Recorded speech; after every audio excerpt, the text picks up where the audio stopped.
家好，很高兴担任主场的比赛。我先为大家介绍今天的列表。我国刑法第239条为限制合宪。再来为大家介绍本场比赛的裁判。坐在主席左手边的是林义居学长。各位好。坐在主席右手边的是郭志安。各位好。坐在主席正前方的是黄国学长。大家好。接下来为大家介绍今天担任正反双方的辩士。首先，正方由台北大学担任，那一辩为张凯琳，大家好。二辩为梁静茹，各位早安。三辩为王仲轩，大家同时也是今天的结辩。然后反方由正大法院 A 担任，然后一辩为林燕玲，二辩为蔡明瑞，同时也是今天的结辩。三辩为冯旭林。大家好。不好意思。那本场比赛采英式奥瑞冈656制，也就是申论结辩各用分棒，持续5分棒。那以6分半为示范。本席将于5分30秒按铃1响起示范。于5分59、6分整个按铃1响起示范。于6分28、29、30个按铃1响起示范。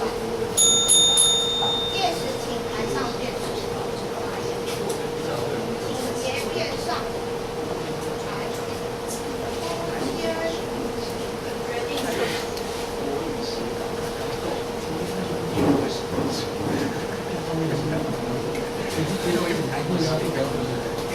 给一个。这个是给一个。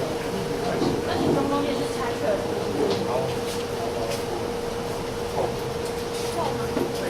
抽签结果由台北的政治大学法院 A 先生决定。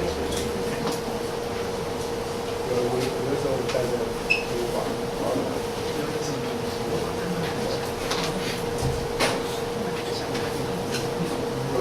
有1、2行没有。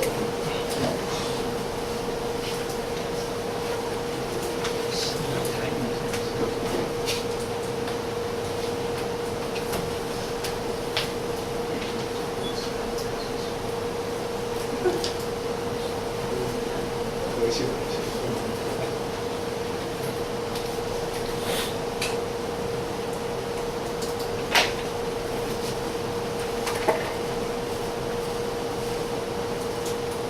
本题在此确定，比赛将于响铃后1分钟开始。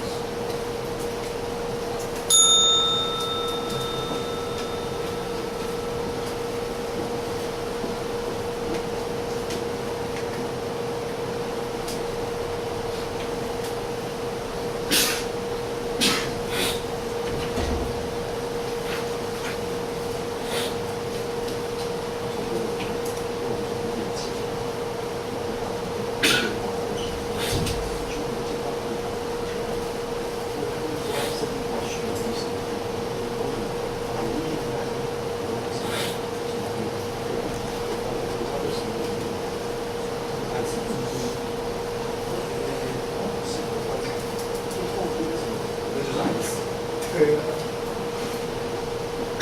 艾滋可以保的，那不行。我想问你这么开放，我怎么可能？看下次艾滋都保，这个保险公司应该可以打吧？可以出去手术吗？正方一辩上台。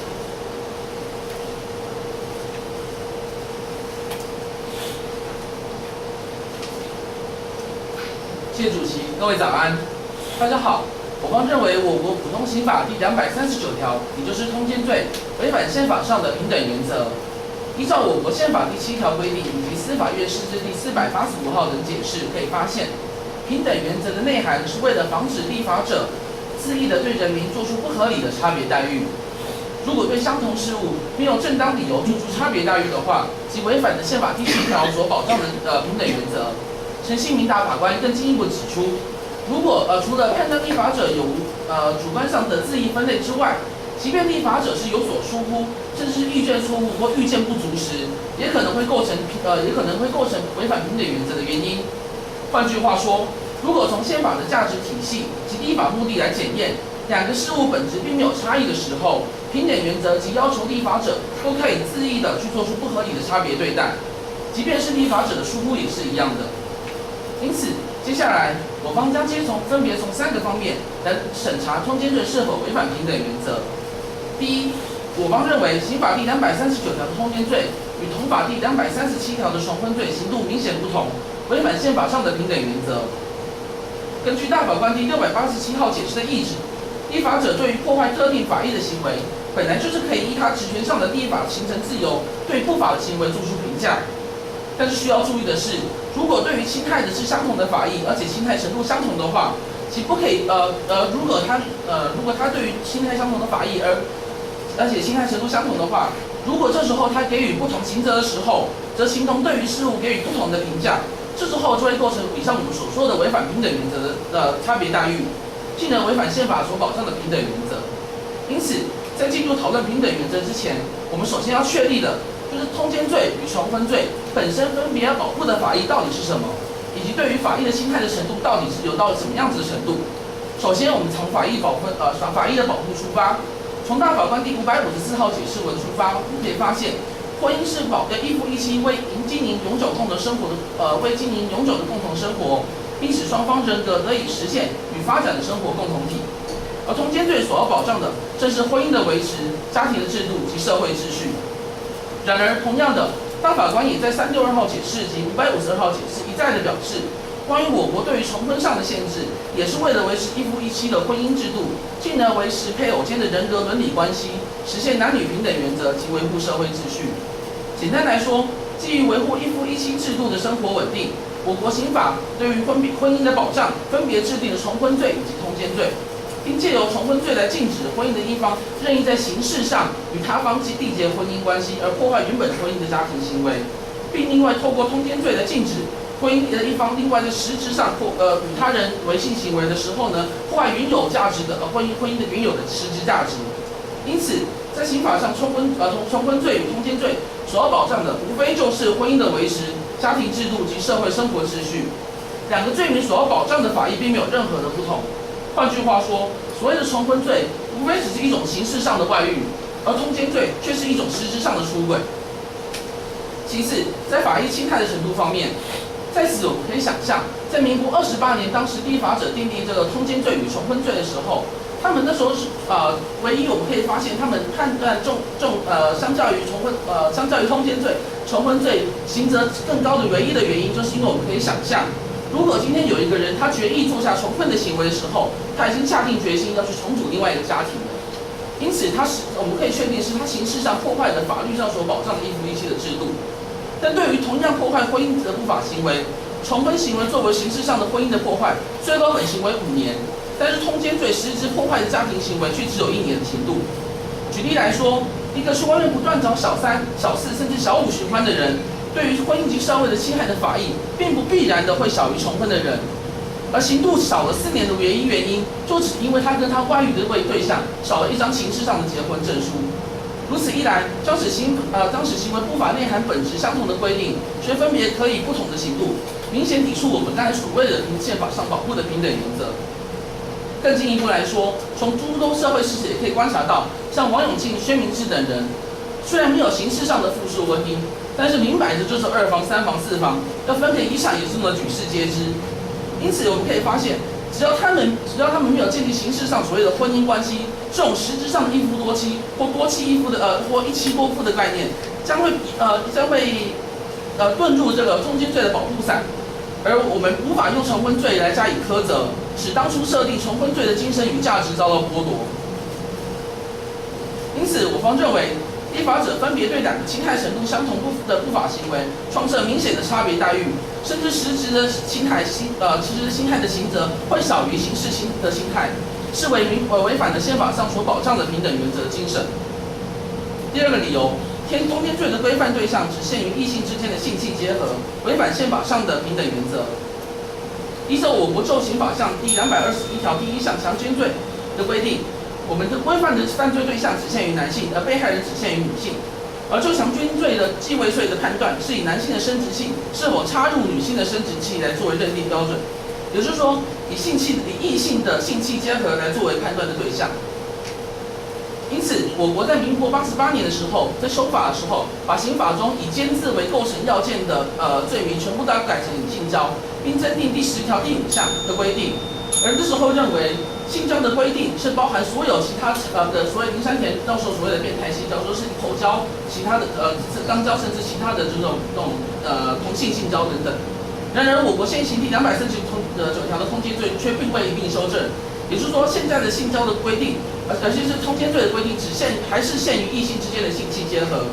我们可以发现，如此将导致实质上不法性相同的行为，仅因实现的对象的方式有所不同，产生会有罪和无罪的差别，明显的违反平等原则。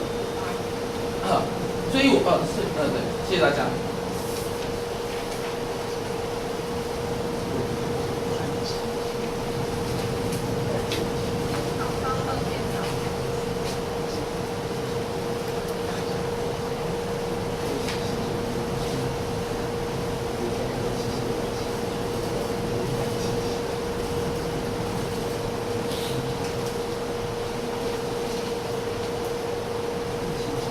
上各位地方没有读好，都没有好。对方没有确定一下，警方今天的论点。警方认为今天之所以通奸罪会违宪的原因，主要是会违反平等原则。而警方论述平等原则的部分，主要依照2部分来说。第一部分，警方认为说平等原则的部分，因为你认为通奸跟重婚保护的法益相同，相同事件却为不同处理，所以违宪实施。不好意思，我再补充一点，就是他们不但保护的法益相同，而且侵害婚姻本质的的程度上也是相同的。所以你们认为就是法益相同、程度相同，却不同侵害的程度相同。是，所以未认违宪。而第二个地方也是认为说，今天通奸罪所保护的对象仅限于异性，而且要性器结合，所以女方认为这样是违宪的。那是规范的对象，不是保护的。对，规范对象，不好意思。不会。请问大家没有，您刚除了这2点之外，还有任何要陈述补充关于平等？您吗？认为因为平等原则而违宪的理由吗？没有，所以那您方对于这部分有没有做任何的更正？现行这部分有没有？就是违宪。然后我方认为，通奸罪的刑度应该是通奸罪的刑度应该比照重婚罪的刑度，因此违宪。是，好，对方没有。那我方就以下来做讨论。所以，相信跟对方没有做一个确定的事情是，今天平等原则讲的事情是说，在法益的程度相同，而且就是他法益必须要相同的情况下，才为不合理的差别待遇才会有违宪的可能吗？不是，它保护的法益相同，对，然后侵害的程度也相同，是，然后刑度不相同的话，它会构成违反平等原则。是，好 ，OK， 那张院长，我想先请问您方一下，您方今天认为到底违宪的是我们今天讨论的通奸罪还是重婚罪？我方认为通奸罪违宪。张院长，可是您方出现非常奇怪的地方是在，今天您方认为说今天重婚罪跟通奸罪保护的东西一样，但通奸罪所处罚比较轻，而重婚罪处罚的比较重，代表重婚罪处罚的刑度是显不相当，不合平等原则，对不对？对方没有，那我这边做阐述一下，就我方刚才在申论稿讲得很清楚了。我方之所以认为通奸罪的刑度太轻，而应该比较重婚罪的原因是，我们可以看到是当时第一法者在民国28年制定这个所谓重婚罪的时候，他是认为重婚罪所破坏的是一个形式上的一夫一妻的制度。而通奸罪那时候他可能会想到也许他这个实质上的所谓通奸行为，可能只是一个 one night stand， 就是一夜情，他可能不会真的实质上破坏到那么严重的一夫一妻制度。可是我们是有程度的差别。对，都没有跟我解释，所以他们当时预见不足，预见错误了。因为我们可以发现，像王永庆、薛明之等人，他在外面包养了小3、小4、小5，中2房、3房、4房，一夜开吓死人。所以我们可以发现的是，他实质侵害婚姻的制度是跟重婚罪一样的。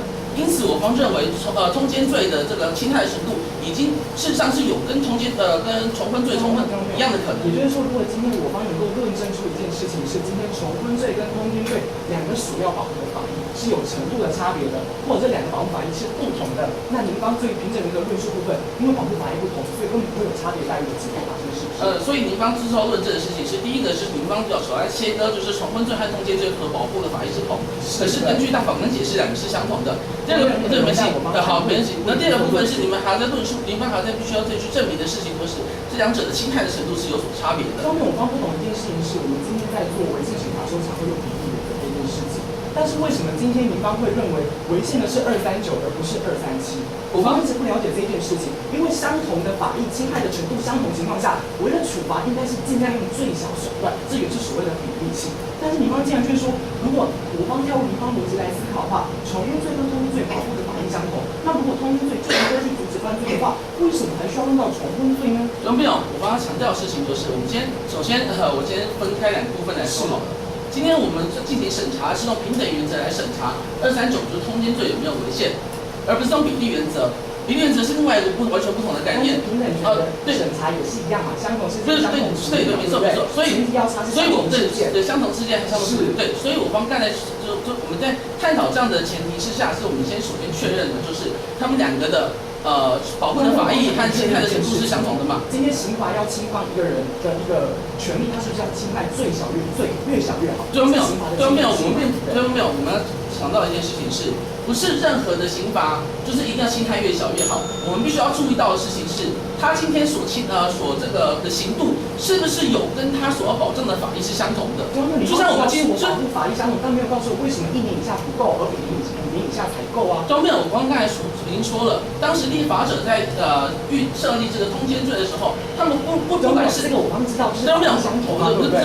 不只是这个部分，我刚想要讲的事情是，不管是他主观上的恣意，或者是客观上的疏忽，这我不知道。可是我们可以发现，是他当时有预料到的是，通奸罪侵害的程度会跟重婚罪来是一样的。好，这是我们要强调的。不过我发现提醒一件事情，是在刑法第23条，它规定是有配偶与人通奸者，处1年以下有期徒刑。这部分好像没有提到关于只限于异性跟只限于性器结合这个事情。没有。这两件事情好像不是刑法所规定的哦。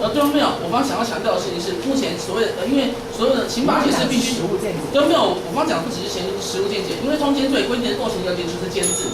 依刑法的体系解释，因为以往关于奸制的部分就只限于异性结合，因此现在实务才会这样子。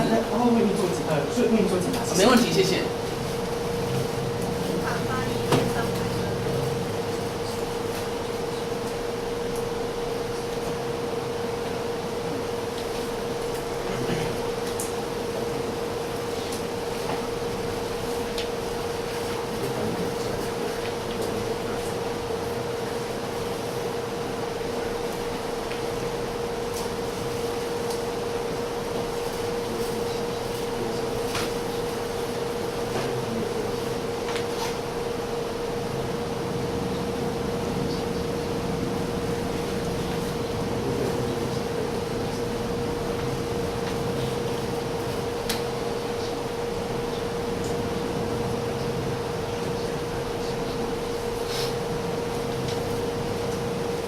各位，根据司法院释字第554号解释，通奸罪的立法依据有2。第一个就是由个别夫妻所成立的每个婚姻关制，通奸罪是在保护夫妻间的忠诚义务，避免破坏彼此的信任关系。第二个是由整个社会体系的层面来看，婚姻受我国宪法的制度性保障，所以通奸罪的设立是在确保国家对于婚姻、家庭还有社会秩序稳定的维护。加分别论述。第一个是通奸罪保障家庭权，有助于维护夫妻间的忠诚义务。婚姻为成立家庭的方式之一，婚姻一旦成立，夫妻以长久相互扶持为目的，互相负有责任与义务，如家务分工、相互照顾、抚养子女、忠诚义务等。然而，通奸行为破坏夫妻彼此间相互忠诚的信赖关系。对于无子女的夫妻而言，忠诚义务将会违反使该段婚姻面临破碎的边缘。对于有子女的夫妻，因为父母失和，更造成家庭教育与抚养机能的崩坏，家庭婚姻制度遭致颠覆的危机，会影响社会秩序的稳定。释字第554号解释，婚姻制度具有维护人伦秩序、男女平等、养育子女等社会性功能。国家为了确保婚姻制度之存续与圆满，自得制定相关规范，约束夫妻双方互负忠诚义务。婚姻关系存续中，配偶之一方与第三人之性行为，即是侵害夫妻双方的忠诚义务，故有施予刑法予以制裁的必要。我国实务级学说亦承认家庭权的存在。李振山教授呢，在家庭权的这一文当中呢，指出家庭权的内涵包括和谐生活、家庭权利，还有维持家庭存续的权利。在蔡伟英教授也在《论家庭之制度保障》一文中提到，家庭权指的是婚姻关系成立后，国家必须要提供适当的方法，以确保相关的利害关系人得以保持正常的家庭生活。另外，高等法院台中分院89年上议字453号民事判决，还有台北地方法院93年的简字第950号判决，也承认上开的见解。通奸行为对于个别婚姻而言，即是侵害家庭权与夫妻互不忠诚义务的信赖关系。刑法目的之一为应报理论，即是在衡平犯罪人因其犯行所有的罪责，以实践正义。对于通奸行为人科以罪行处罚，即是应报理论的实践。第二个，通奸罪有助于社会秩序的稳定。家庭是维系社会正常运作的最小机能单位，每个婚姻与家庭的和谐有助于社会秩序整体的稳定，就如同每个小零件攸关整个机械的运作。婚姻与家庭为社会形成与发展的基础，受宪法规定保障，是自362、552、554解释另有明文。通奸行为侵害家庭和谐，而家庭失衡增加更多社会问题。小至夫妻争执、小三呛家，大到子女利益相关人之名誉，对于社会秩序产生的负面影响，国家于不得已之情形订立刑罚。人民因为畏惧受罚，不敢以身试法，达到警戒一般群众，威吓小利人民，达到预防犯罪的效果。554号解释也承认，刑法所具之一般预防功能，于信守夫妻忠诚义务，使之成为社会生活之基本规范，进而增强人民对于婚姻尊重之法意识及维护婚姻与家庭制度之伦理价值，仍有其一定的功效。而且呢，基于刑法的迁移性，依其他法律手段仍未能有效防止不法之行为时，使得以刑法作为该行为之法律效果而动用刑法。故对于破坏婚姻家庭之行为，应该要依照其严重性给予处罚。对于较轻程度的以民法或是其他比较轻微的方式处理即可。反之，对于侵害比较严重的话，例如夫妻之一方与第三人发生性行为，依一般社会通念，通奸已是破坏婚姻关系的典型态样，故立法裁量处罚配偶与第三人发生性行为，符合刑法的迁移性。基于以上原则呢，我方认为刑法239条是可以通过比例原则的检验，依宪法23条是合宪的。然后刚才正方提到说，关于刑法239条，他方认为违宪的理由呢，第一个就是认为说237和239呢，他们保护的法益相同，侵害的程度相同，可差别刑度不同，这样子有违平等原则。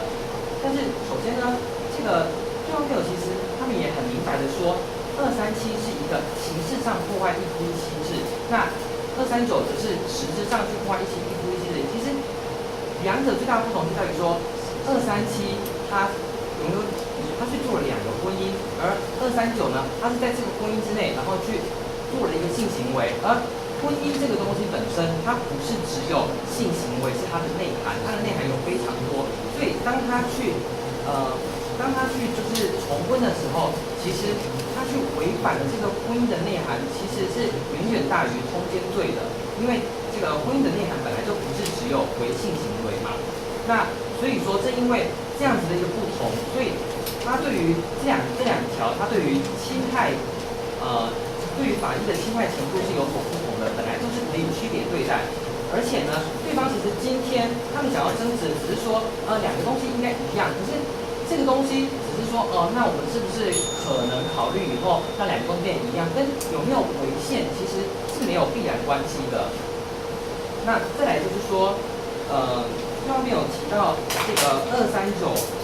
这个有配偶而与人通奸处1年以上有期徒刑，其相奸者一同。他没有说这个一定就是要用这个，一定要男女性器结合。可是，诚如我方刚才在手指提到，这个并没有办法从法条的文意看出来，而是一个实务的见解。既然是实务的见解呢，我方只要透过实务见解的变更呢，就能够改变这样子的一件事情。而我方变更实务见解基本上也是没有变更法条的。同时，因为这个刑法第10条已经对于性交的定义呢做重新的修正，因此239条这个皆没有改到，其实是属于立法疏漏。由此可见，239条并没有对方所说这种范围过于狭隘的问题，因此没有违反平等权，所以对方所说不成立。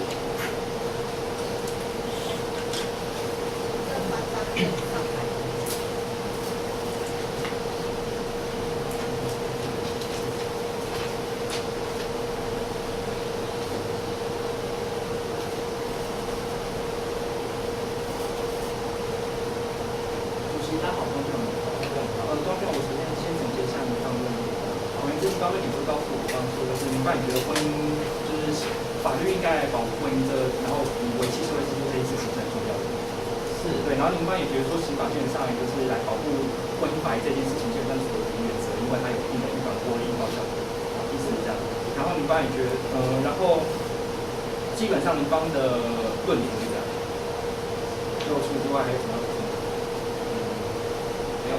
好，那然后方辩接下来民方觉得就是我方论点有问题的是，民方觉得就是所谓的民方对我方论点做出两个攻击。第一个在就是重温罪那边，民方觉得就是这两个东西的法益是不一样的。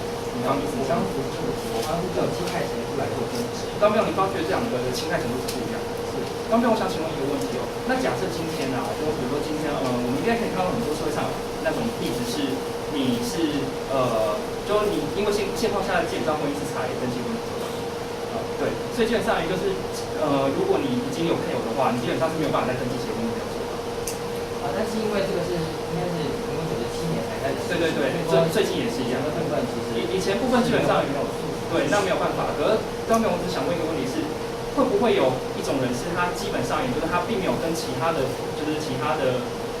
配偶之外的人去做婚姻的行为，但是基本上也已经跟他同居，或是他已经抛下妻子，或者是他已经去跟小三就是可能娶妻生子都有，没有娶妻，他可能跟小三生子都有，然后跟他一直生活在一起。刚表请问一下，这样子的情对，刚表娶妻生子，他做了一个就是基本上是完全发婚，因为他已经跟另外一个人构成一个婚姻的完整的要件，只是他没有那个离婚证书，他没有那个结婚证书。为什么会构成婚姻的完整要件呢？就是除了他其实有很多内涵。对，就是基本上他已经抛弃原本的那个配偶。我方在这边想要跟你方讲的是，其实，在家庭权呢，根据这个，首先是自己登山大法官的文章，他就说至少可以归结成下列几个内容，包括说，好，当辩我说了，意思就是说，当辩有没有可能在一种情况是，他基本上都符合这些要件，可是就是没有那个结婚证书或结婚登记的情况下，然后。因为您刚才来讲是说，他去做通奸，可是通奸只有违反婚姻里面的性质。端辩不对哦，端辩不对，是现况下而言，因为没有办法做两个登记结婚，所以你就算违反了所有的家庭权，你也只能用通奸罪相涉。端辩现况情况是这个样子。意思就是说很简单，就是现况下因为没有办法，就是有同时成立重婚这个行为，因为有登记上面的问题。所以基本上而言的话，就算你符合了所有家庭，就是你跟另外一个配偶以外的人符合所有家庭权的状况，你还是只能被通奸罪处罚而已。即使你违背法益已经到重婚罪，刚表现况下这个样子，你方明白吗？因为所以你方意思是说，其实所以我方意思是说，关系已经不可能会有重婚罪了吗？对啊，刚表因为登记婚关系目前都有。那您方而且就算以前这个重婚罪跟刚表，所以我方才会说，对，刚表我方认为重婚罪一定要存在，因为重婚罪基本上也是对婚姻法益一个很大的侵害。可是重点就在于说，重婚罪的规定要件在现况已经不能成立，而非它不存在哦。刚表因为刚表有重婚罪，只是因为有通奸罪这个跟它显为不平等的，就是刑度的法律存在，所以才让大家都只能被通奸罪相涉。是因为我刚不能够理解您方的立场是在于说，为什么会因为通奸罪的存在使得重婚罪就不能存在？刚表不是我方的意思应该是说，因为登记婚，然后使得没有重婚罪，所以您方立场就没有重婚罪。那您刚表我方意思是说，在实务上面已经没有办法用重婚罪来处罚，可是不代表它的侵害，不代表通奸罪的侵害程度没有到重婚罪哦。刚表这样子是有差别的。对啊，刚辩我方意思很简单，我方意思很简单，只是通奸罪还是很有可能到侵害重婚罪主要保护法益的程度，因为它可能符合所有的家庭权，但是因为少了登记结婚，刚辩请听我讲完，但只因为少了登记结婚这件事情，所以它只能用通奸罪处罚。刚辩它是变得只有这样，它是法益有侵害到跟重婚罪是一样的，可是现况下只能处理行为罪。我无法理解，因为您方其实自己看这个239条通奸罪的文例，那就是处罚违反这个性忠诚义务的嘛。为什么违反？当票不对，如果你只有违反性忠诚义务而已，但是没有。可是如果有人是同时已经符合家庭权，他还是只能用这条处理，因为他一定同时有性行为跟其他的家庭的一切原因。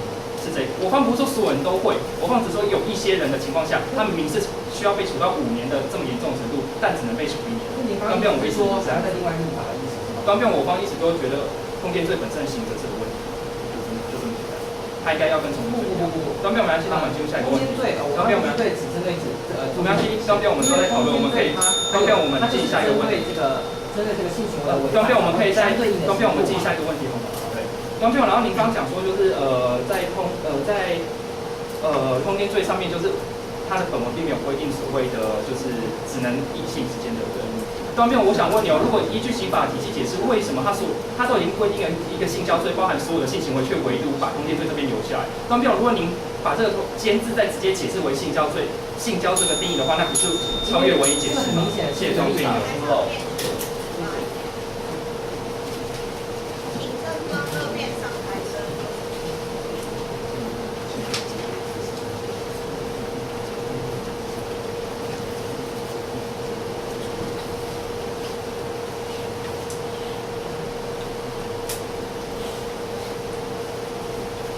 这样各位，今天正方分别针对我们的论点进行的两个部分进行两种层次的攻击。第一个，他方质疑我们为什么今天违反平等原则，一定是要把通奸罪从1年调整到5年。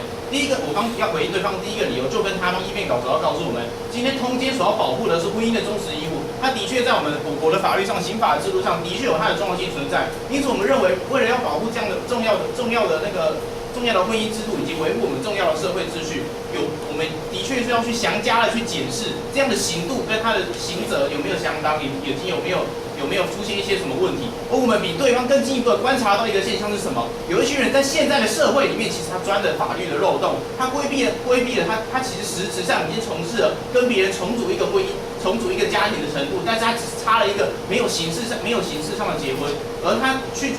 透过通奸罪的规定，他没有去做这样的他透过这样的规避的方式，把自己的行为规避到刑责较轻的通奸罪上面，而对方也许会怀疑说，这样的规避行为，对方这边就要往下讨论到的是，对方也许会质疑我们说，违宪审查今天应该要是去保障我们的人权，怎么我们今天正方还要反过来还要去进一步加重这个刑责，说这个刑责太轻了，为什么要进一步加重？可是对方没有其实陷入一个迷思了，今天对方没有以为说把刑责减轻就一定是保障谁的人权，而我们今天要保障的人权不一定只能够是保障通奸者的人权，今天我们限制了通奸者的人权，同时进一步的也是保障了被通奸者那边的人权。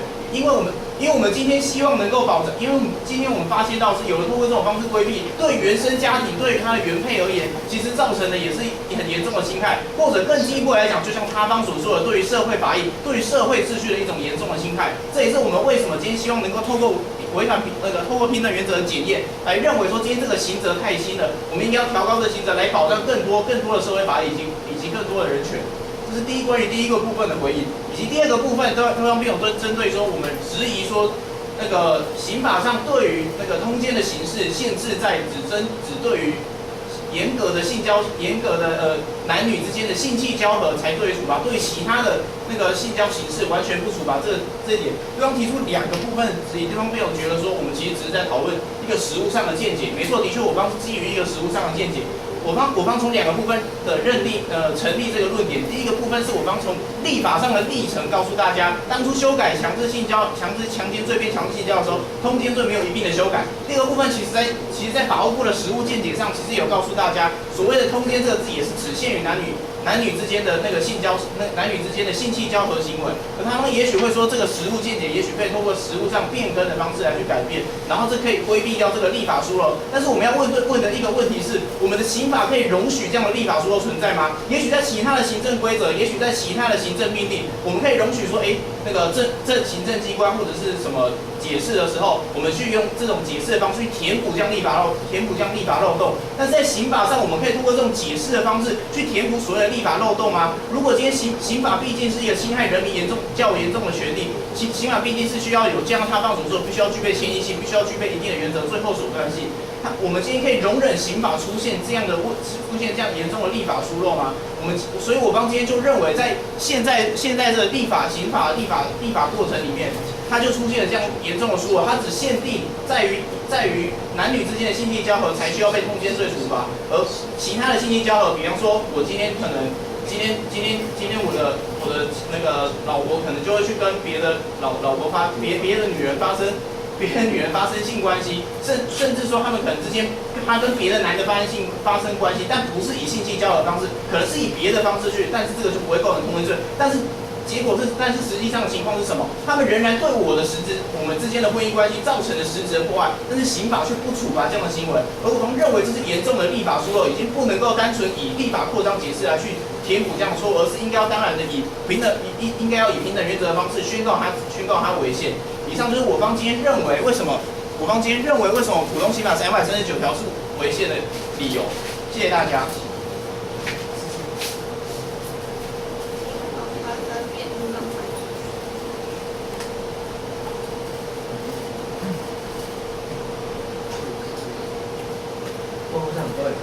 张哥你好。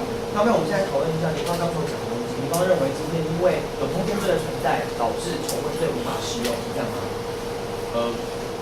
应该是说有些人就是有一群人，他钻着这个法律漏洞，他把自己的行为变成没有实际上去跟人家结婚，但是他实际上去做的是重组另外一个婚姻家庭的行为。那对啊，那假设今天我们认为通奸罪违宪，把它拿掉之后，那会让您方的这个会让您方的重婚罪得以适用吗？有办法罚到你所谓这群人吗？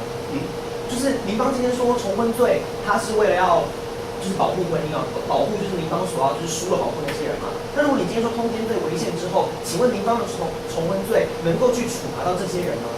对方没有，因为偏废要重婚罪之后，我们就是要求立法者要重新检视这一条，你必须要重新再去制定一条新的法律。对方没有，那岂不是就只是修改什么登记婚的问题？那跟今天通奸罪不是登记婚，不是登记婚，就只是你要重新去审视通奸罪的刑度是不是太低了。我们今天就是透过违宪审查的方式，告诉立法者说你这样立法是有问题的。那好，那所以对方没有，所以你今天认为通奸罪可能还是可以存在，只不过情况下可能刑度不够。没错。那您方认为就是刑度不够，可能是因为你觉得立法它的小保护东西是相同的，却不够这样。所以重点我们还是要讨论，如果今天它的目的不一样的话，那我们就会有不同的处理。好，如果你方可以论证的话。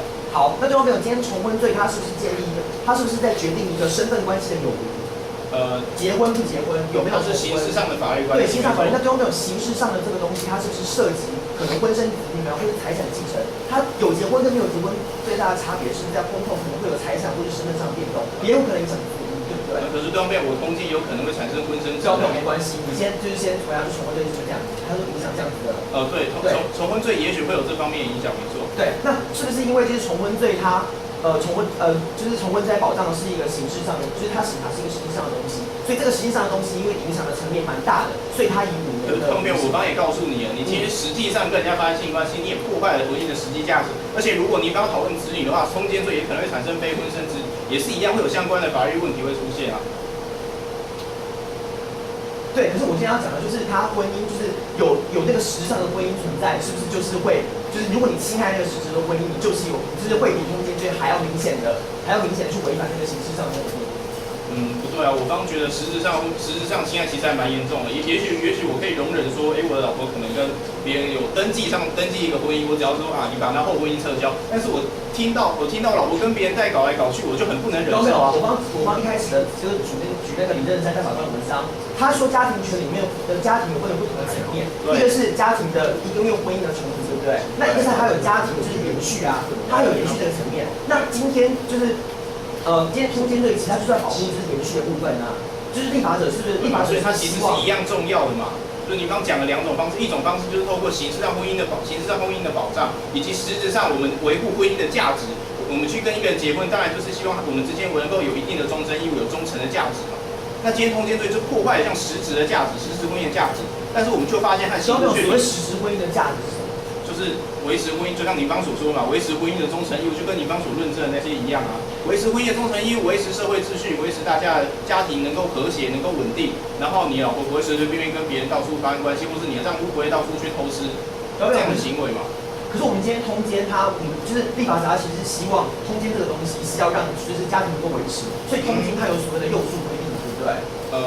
对啊。那是不是可见这个东西，就是立法者在当初设立通奸跟设立婚姻的这个目的是不一样的。可见当初立法者也是有立法疏漏，就是他设计也比较奇怪。没有公正，为什么这个时候就可以说是立法疏漏，而不是它本身目的不一样呢？他为什么今天重婚罪，我们甚至我可以告诉你，重婚罪它是一个公诉罪，它并不是告诉乃论，而那个什么就是通奸罪，它是一个告诉乃论。那为什么要有这个差别？是不是表面上的立法目的不一样？一样好，一个是在保障你进入婚姻的。你刚可不可以告诉我，这样的差别到底有什么样实际上的不法？你刚只告诉立法形式上的不同，都没有，它的目的本身也不一样，也因为它的目的不一样，我们就你刚只是告诉我，你你刚只是告诉我目的不一样，那内涵是什么？到底哪里不一样？我刚还是不明白。都没有目的你刚不一样的话从形式，你刚只是从立法形式上告诉我它不一样。如果我今天把通奸罪给调那么重的话，对于就是如果今天就是成立了通奸罪，那如果就比如说就判5年好了，对于一个家庭的影响，对于一个家庭存续影响是不是很大？如果今天5年，他是不是不能提我们就是希望它能够那么大。都没有，你怎么可以希望那么大呢？通奸罪的目的是为了维护，让这个家庭那么大，因为就像您刚所说的，它是一个很重要的。都没有不对，它根本就不一样啊！你婚姻的，就是你一开始的重婚罪，它保障的是婚姻的婚姻关系的有跟无；通奸罪所保障的是婚姻的存续，不希望对，所以说一样，所以不可以罚太重，对不对？为什么不能罚？因为如果罚太重的话，很有可能会导致家庭功能的中断啊！你没事一个通奸罪人被关5年再回来，那对于家庭所要教养子女，或者是我们所说的重婚来说不是一样吗？就是你只要犯了重婚罪，你一样是破坏了家庭的存续啊。没有，你重婚罪根本就还没有牵扯到家庭的程序啊！重婚罪只是在讲就是身份关系的就是得上变更而已啊。你去碰到后婚姻的人犯了重婚罪，你的老公就被抓去关啊，不是吗？也是一样啊，这个问题也是在重婚罪会发生的啊，所以我觉得没有。可是你今天不能因为就是他可能有重叠的部分，你就说他根本的那个目的不一样。所以今天根本目的不一样，我还是可以对，还没有讲很清楚，谢谢大家。反方二辩上台审。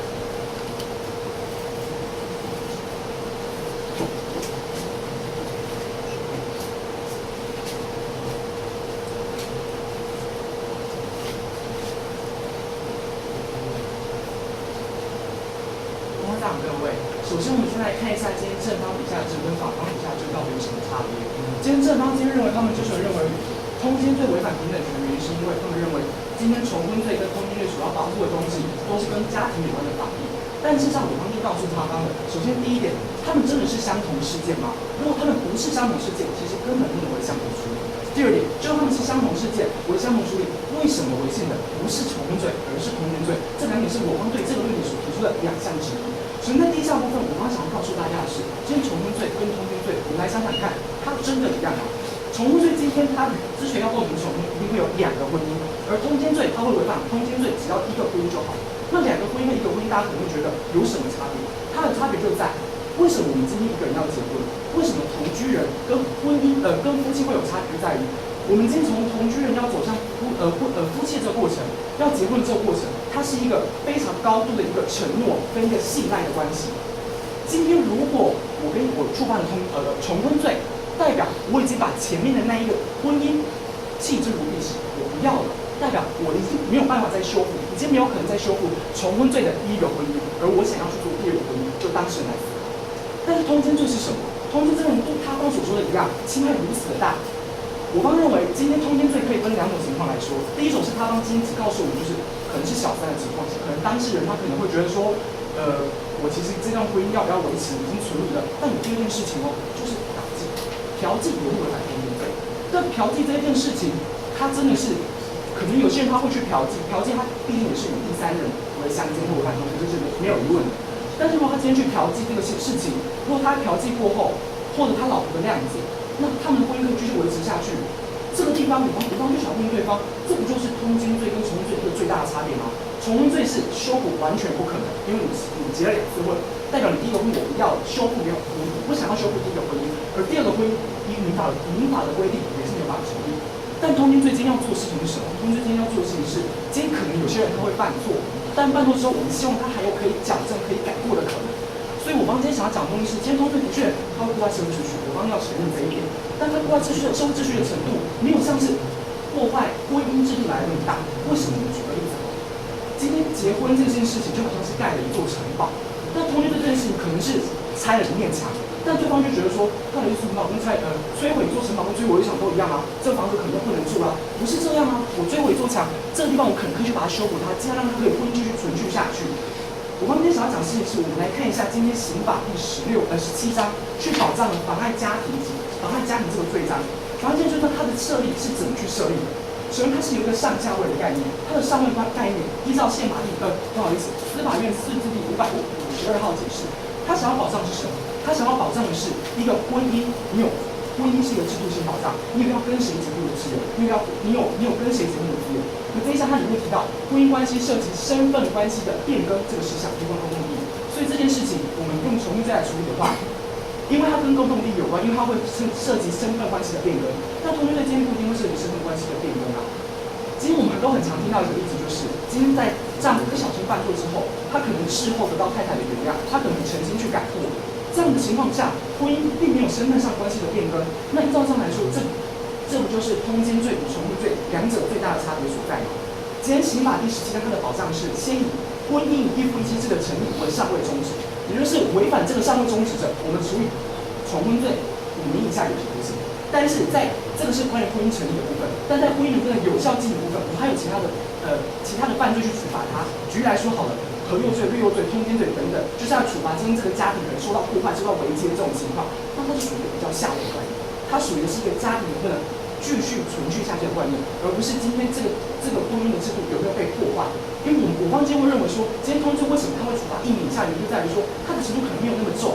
不像对方今天告诉我们一样，一定每个人都会动辄说，像薛明志像等等人，他们可能会做重婚的事情，但这显然是不一定的事情，两者仍然法律上是有差别的。那我们跳下来说，如果今天就算跟对方说一样，两保护都是法医好，我方前面已经说法律有差别，那如果真的跟对方说一样，法律保护的其实差没有那么大，我们来看一下相同事件，如果要相同处理的话，我方一直不了解的事情就是。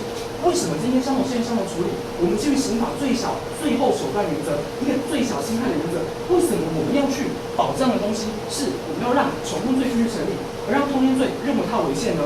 通奸罪今天侵害程度是比较小，那如果今天立法者真如他方所说的一样，他的法益程度相同，立法者立法衡量过认为侵害比较少的手段就可以达到惩治的效果的话，为什么要用一个比较重的手段来处罚他？这是我方一直没有办法了解的。他方说1年不够，5年才够。我完全不了解这个逻辑到底是如何来的。我们来看一下一些其他的犯罪好了。举例来说，最近很火红的酒驾罪。酒驾罪这个犯罪2年以下，就他方来说是不是所有东西都要把它用到5年之类都更重的罪行？那显然不是啊。依照罪行的一个制定就是有重有轻，轻重有别。那他方可能今天会混淆我方说啊，你方处的罪。可能都会被1年以上，然后都会受一关。那事实上真的不是这样的。我方可以举出例子告诉大家，其实有些人可能会被1颗罚金，或者是有人被受一关，的确有这个可能性。所以其实就如他方所说，他们认为因为239跟237跟239两个，他们处罚法益相同，我方认为并不相同。而其实是就算他们认为相同事件相同处理，应该是要认为违宪的应该是重婚罪。而其次，在今天对方跟我们提到的一部分是，他们认为说处罚的范围是有差别的部分。处罚范围又是有差别的部分，我们需要注意的一件事情就是，今天他们认为说，可能像是口交啊、肛交啊、亲吻啊、爱抚啊、牵手啊这些东西，为什么你不罚？它会侵害到家庭的和谐，为什么不罚？今天我方告诉大家，第一个可能是那时候立法者的确，他方其实刚才是告诉我们说，法务部提出理论的时候，他们只告诉我们当时有假说理说之分，的确有另外一个说法说认为说就是跟性交一样啊，就是只要能够使人兴奋满足性欲就应该要罚，所以并不像他方说的那么广泛。其实这两者是有程度的上的差别。谢谢大家看，接下来。行政方一辩上台。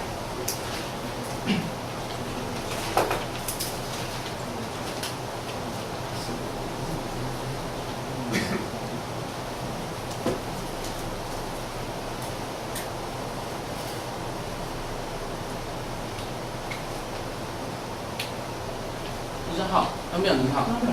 对，张淼，我首先要想问你，就是确定一个问题哦，就是您刚才在一辩在论证说整个婚姻制度哦，整个一夫一妻都非常重要的时候，用了3号解释嘛，第一个是554，包括通奸解释，第二个是362和52，对吧？对。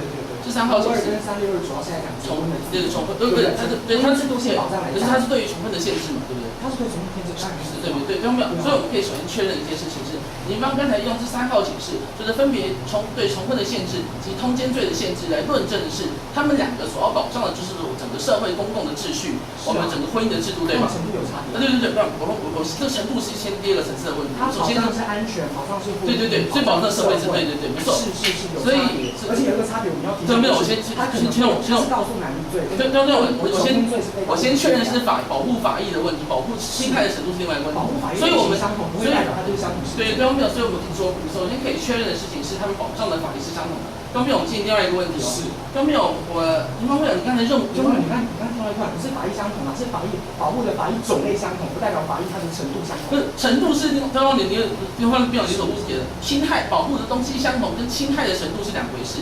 我刚才首先要确定的事情是，他们保障的东西是一样的。我们现在进入第二个问题，我们先进入程度上的问题。方面，林方刚才说。就是我先问对方辩友一个问题哦。现在如果我方今天宣告第239条违宪，而认为他刑度应该调高5年，是不是跟告诉为什么要调高5年？对，我是说我方认为应该要调高，我方认为这不平等应该要调高嘛。方面我方请问一个问题，就是现在所以他如果调高5年的话，根据现在的刑法，他还是可以诱诉嘛？因为这是在242还是23的规定嘛？警通罪吗？对，通奸罪，通奸罪，他还是可以诱诉，对不对？是。方面，所以简单来说，今天就算他刑度调高了，如果今天配偶愿意原谅另外一方，他还是可以原谅，对不对？对方面不是，对方面我讲的是通奸罪，就是违宪之前跟违宪之后，调高之前跟调高之后，如果今天配偶是认为他还是愿意原谅他的配偶去与外人通奸，他还可以是原谅他的配偶，对不对？是吧？他可以原谅啊。对，没错。但你方做其实是我方这条制度的一个核心理解，对，它还要存在嘛。对，不是核心，我方认为它违宪，刑度上违宪。方面我进入下一个问题哦。所以今天我们可以看到的事情是，如果他今天第一种情况，就是如果他选择不诱诉的话，这个家庭本来就破灭了嘛，跟刑度的高与低并没有任何的关系嘛。不是啊，可是重婚罪是两个。对面我方应该有婚姻两个有差。对面我方讲的是，我方只是讲通奸罪的问题。今天通奸罪，如果今天他在修法在现行的情况，他可以选择诱诉。是。他在刑度调高之后，还是可以选择诱诉嘛。所以今天婚姻配偶的诱不诱诉权，他的是不是告诉乃论，跟我方宣告违宪并没有任何的关系嘛。就变大，因为他一下决定5年。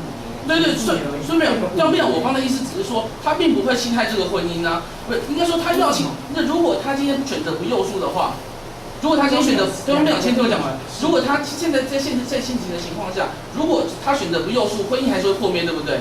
不一定啊，就是今天通奸罪就在。对方没有，我说如果他不诱，对方没有，我知道他修补有可能，修补有可能的情况下是建立他在诱诉的情况嘛。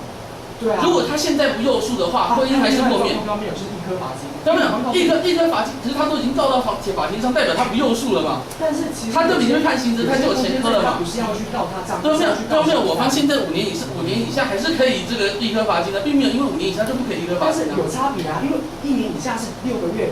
0到6个月，这是一颗罚金阶段嘛？只有少部分情形是会处。对方没有，所以法官还是可以根据，如果是1到6个